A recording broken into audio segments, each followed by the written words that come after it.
19 67번째 문을 활짝 열었습니다. 반갑습니다. 안녕하세요.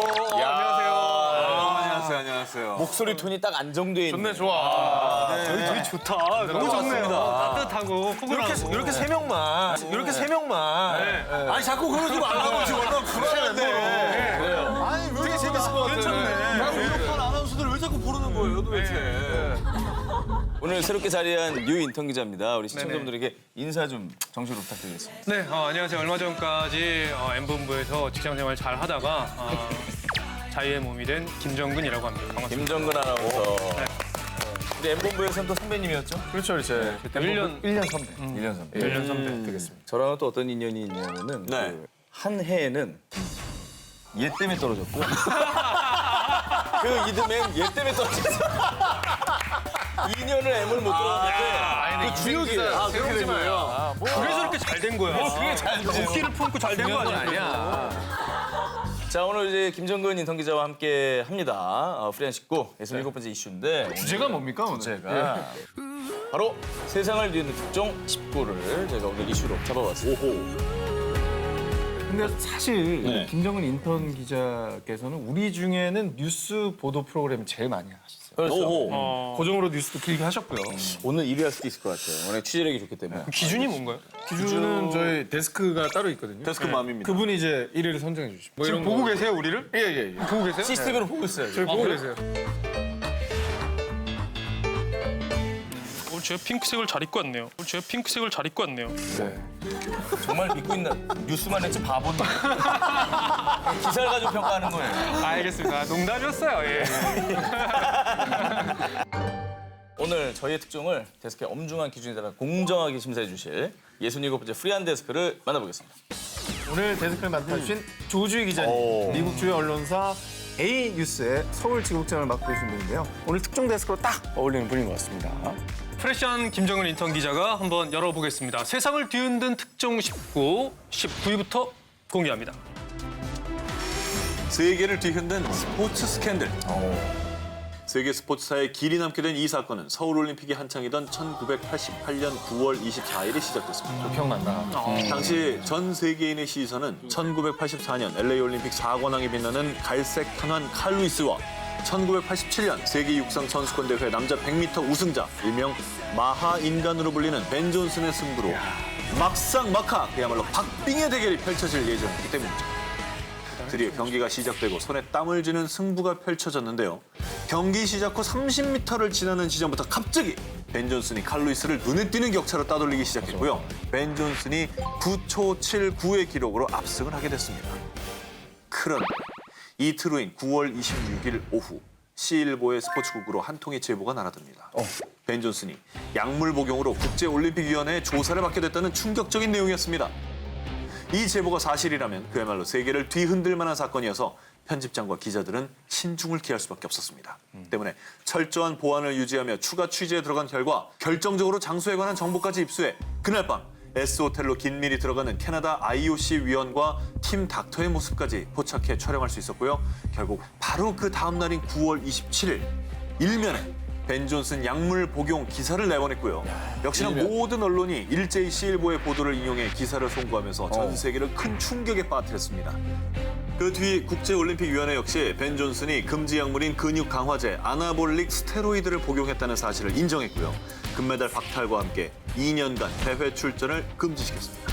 충격이었어요. 아직도 기억이 날 정도로. 그렇죠. 그때 벤 존슨이 100m 들어올 때 그 네네. 포즈가 이렇게 딱 손 들고 오는 포즈를 저 초등학생이었는데 다 따라했거든요. 그게 원래 일면이었죠. 그게 이게 딱 이게 일면으로 나왔었는데 시일보에서 단독 보도를 한 거네요.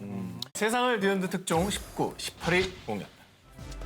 네, 직지대모 세계 인쇄사를 바꾸다. 1972년 파리에서는 유네스코가 주최한 도서 전시회 책의 역사가 열리고 있었습니다. 그런데 이 전시회에서 전 세계의 교과서와 백과사전을 바꿔놓을 세계의 특종, 세계의 책이 출품되는데요. 그것은 바로 현존하는 가장 오래된 금속 활자본 직지심체 요절이었습니다. 이 직지심체 요절을 세상 밖으로 끌어낸 사람은 역사학자이자 프랑스 국립도서관의 특별연구원으로 근무하던 고 박병선 박사였습니다. 당시 유네스코에서 주최한 도서 전시회에 출품할 한국 도서를 찾던 박병선 박사는요. 서구에서 낡은 책 한 권을 발견하게 되는데요. 구한말 주한 외교관이었던 콜랭드 프랑시가 사들여 프랑스로 반입한 문화재 중 하나였습니다. 그 이후 프랑스 국립도서관에 기증한 건데요. 그런데 이 책의 마지막 구절을 확인한 박병선 박사의 심장은 무척 요동치기 시작했습니다. 왜요?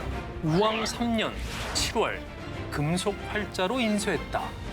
여기서 우왕 3년은 1377년으로 당시 가장 오래된 금속 활자본으로 인정받고 있던 구텐베르크 42행 성경보다 무려 78년이나 앞선 그야말로 세계 인쇄사를 바꿀 책이었던 겁니다. 메이드 인 코리아. 그래서 박병선 박사는 직지심체 요절을 책의 역사 박람회에 현존하는 가장 오래된 금속 활자본으로 출품했을 뿐만 아니라 평소 알고 지냈던 시일보의 파리 특파원 신용석 기자에게도 이를 알려 국내에도 대대적으로 보도가 됐는데요.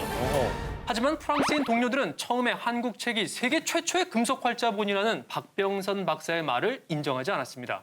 그래서 박병선 박사는 직지심체 요절이 금속 활자본이라는 사실을 입증하기 위해 그때부터 피나는 연구를 시작하는데요.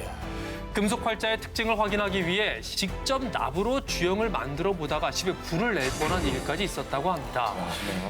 결국 글자를 확대했을 때 보이는 미세한 반점 등 물적 증거를 확인할 수 있었습니다. 그리고 마침내 직지심체 요절이 현존하는 가장 오래된 금속 활자본으로 유네스코 세계 기록 문화유산에 등재될 수 있었습니다. 여기서 한번 박수 한번 쳐야 되는 거 아닌가요? 예. 대단합니다. 예.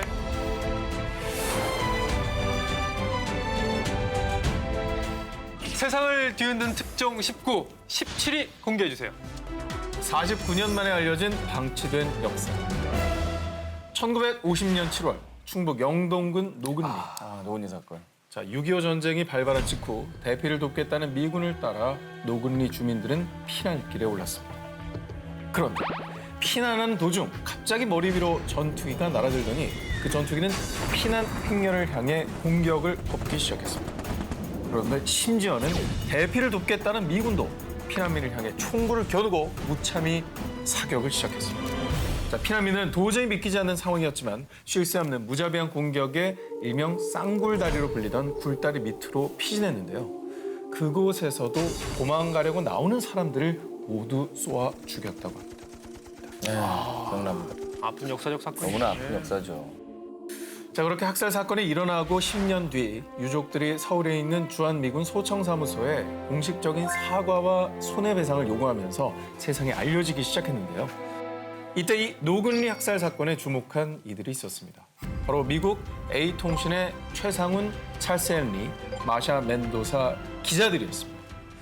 자, 이들은 이 노근리 학살 사건의 진실을 파헤치기 위해 먼저 미군의 공식 문서를 샅샅이 뒤졌습니다. 자, 그런데 거기서 미군이 주민들을 공격한 것이 이미 사전에 철저히 계획된 일이라는 것을 알게 됩니다. 뿐만 아니라 마사 멘도사 기자는요, 당시 참전 용사 명부에서 노근리 주변에 주둔한 전역군인 수백 명을 일일이 추린 뒤에 한 명 한 명에게 직접 전화를 걸어 노근리 학살 사건에 대해 취재했고요. 마침내 결정적인 증언을 듣게 됩니다. 사실은 북한 인민군이 숨어 있을지 모른다고 노근리 부근 민간인을 적으로 간주하라고 명령을 받았습니다. 진짜 가슴 아픈 내용이네요. 자, 결국 이렇게 약 10여 명의 미군들의 증언을 통해 무려 반세기 만에 감춰졌던 역사의 진실을 밝힐 수 있게 됐고요. 이 세 기자는 이 사실을 1999년 9월 29일 The Bridge at 노근리, 자, 노근리 다리라는 기사를 통해서 전 세계에 보도했습니다. 이후 2001년에는 클린턴 대통령이 미국민을 대신해 노근리 사건의 깊은 유감의 뜻을 전한다라고 지난날 잘못을 인정했습니다. 참고로 이 기자분들에게 진정한 기자 정신이 느꼈던 부분이 노근리 기사를 작성했던 마샤 멘도사 기자는요, 최근 또 한국을 방문해서 네. 노근리 학살 유족회가 마련한 영동 위령제에 참석을 했는데요. 생존자 유족들은 억울한 사건을 밝혀줘서 고맙다라고 뜻을 전했는데 그녀는 이렇게 얘기했다고 합니다. 전 그저 생존자들의 얘기를 들었습니다. 기자로서 나의 일을 한 것에 불과합니다. 라고 얘기를 했습니다. 자, 세상을 뒤흔든 특종 19, 이번엔 16입니다. 아일랜드를 바꾼 여기자의 집령. 1990년대 중반 아일랜드 S 신문사의 기자로 활동하던 베로니카 게린.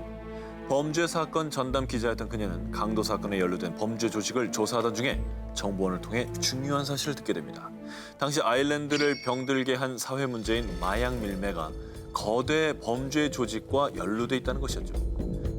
그때부터 사회 부조리를 뿌리 뽑기 위해 베로니카 게리는 마약상들의 카르텔을 추적하기 시작했습니다. 하지만 그녀가 진실에 한 발 한 발 다가갈수록 범죄 조직은 베로니카 게린이 가족들과 살고 있는 집에 총격을 가하기도 했고요. 몇 달 뒤인 1995년 1월에는 집에 의문의 남자가 침입해 그녀의 머리에 총을 겨누기까지 했습니다. 와, 좀 직접적인 위협이 있었네요. 결국 이 일로 베로니카 게린은 허벅지에 총상을 입기까지 했죠. 진짜 총을 맞았네요. 그러나 베로니카는 부상당한 상태에서도 범죄 조직의 보스들을 직접 찾아가는 등 취재를 멈추지 않았습니다. 멈추지 않는 살해 협박에도 정의와 기자의 소명을 저버리지 않은 베로니카 게린.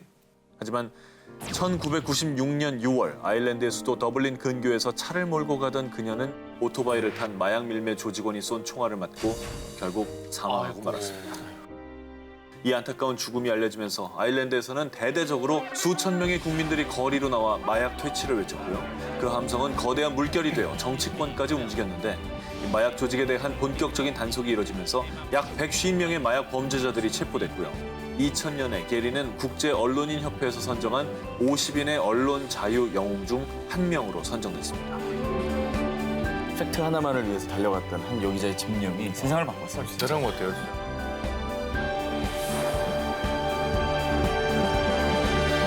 세상을 뒤흔든 특종 19, 이번에 15위 공개합니다. 6.25 전쟁의 숨은 영웅 종군 기자의 특종. 1950년 6월 25일 새벽 북한군이 383 전역을 기습하며 벌어진 6.25 전쟁. 전쟁을 피해서 수많은 주한 외국인들이 한국을 떠나던 그 순간 오히려 전쟁의 포화 한가운데로 뛰어든 여성이 있었습니다. 바로 미국의 유력 일간지 N신문사의 종군 기자 마거릿 히긴스였습니다. 마거릿 히긴스 기자는 제2차 세계대전, 베트남 전쟁 등을 취재했던 뛰어난 종군 기자로요. 6.25 전쟁에서도 역시 전쟁의 중요한 고비마다 최전선에서 취재하며 6.25 전쟁의 실상을 전 세계에 알렸습니다. 인천 상륙작전의 성공 이후 서울을 수복한 유엔군은 승기를 잡았다고 판단해 북한으로 진격하기로 결정합니다. 그렇게 북쪽으로 거침없이 진군한 유엔군 중에 미 해병 1사단 2만여 명은 북한의 임시 수도 강계 부근인 장진호 호수에 주둔하고 있었습니다. 그 순간 북한을 지원하기 위해 중국군이 압록강을 건너고 있는 것을 발견하게 됩니다. 그리고 결국 이들에게는 중국군의 포위를 뚫고 약 125km 떨어진 함흥까지 철수해야 하는 임무가 주어졌죠. 이것이 바로 장진호 전투의 시작이었습니다. 이때 미 해병대는 12만 명의 중국군과 맞서며 이동을 해야 하는 건 기본이고요. 영하 30도까지 떨어지는 북한의 혹한 속에서 동상으로 손발이 뭉개지는 경우는 다반사, 심지어 동사하는 군인들마저 속출할 지경이었습니다. 저 때 엄청 얼어서 막 진짜 춥고. 우리가 또 카투샤 출신이라서. 네, 여기 저희 셋이 다 카투사 출신이에요. 그래요? 그렇죠. 뭐 여기는 장교. 저는 장교 출신입니다. 네. 차렷! 차렷!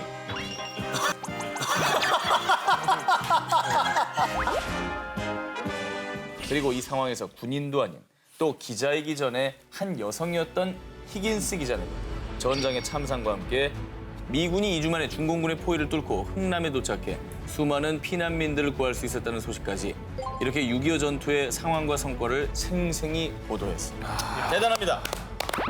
저분이 없었다면 저거 몰랐을 거예요. 몰랐죠? 진짜 목숨 걸고 취재하는 거잖아요. 군인들도 얼어 죽을 판에 그죠? 어떤 뭐 무기도 없는 여자 기자가 이 모든 실상을 타진을 한 겁니다. 전 세계에. 세상을 뒤흔든 특종 19, 14위 공개합니다. 예비 기자들이 만든 특종의 기적. 미국 일리노이주의 한 대학에서 탐사 저널리즘 강의를 진행하던 교수 데이비드 프로테스. 1998년 어느 날 그는 한 변호사의 전화를 받게 됩니다. 자신이 변호하는 피의자 앤서니 포터가 15년 전 수영장에서 10대 남녀를 살해한 혐의로 사형 선고를 받은 장기 복역수인데 그가 누명을 쓴 것 같으니 도와달라는 부탁이었습니다. 그래서 프로테스 교수와 학생들은 직접 포터를 만나본 후 증인을 만나 재취재를 시작했는데요. 그런데 그 결과 정말 놀라운 팩트를 밝혀내고 맙니다. 경찰이 IQ가 51 정도에 불과한 포터를 상대로 강압 수사를 했다는 것이죠. 그리고 무엇보다 결정적으로 당시 범행 현장에서 포터를 봤다고 증언한 목격자에게 그 증언이 사실은 경찰의 강압에 의한 거짓 진술이었다는 고백까지 받아내게 됐습니다. 웬일이야. 그 뒤 학생들은 이 모든 취재 내용을 취합해 법원에 보내는 한편 프로테스 교수는 자신들이 취재한 내용들을 대학 신문에 게재했는데요.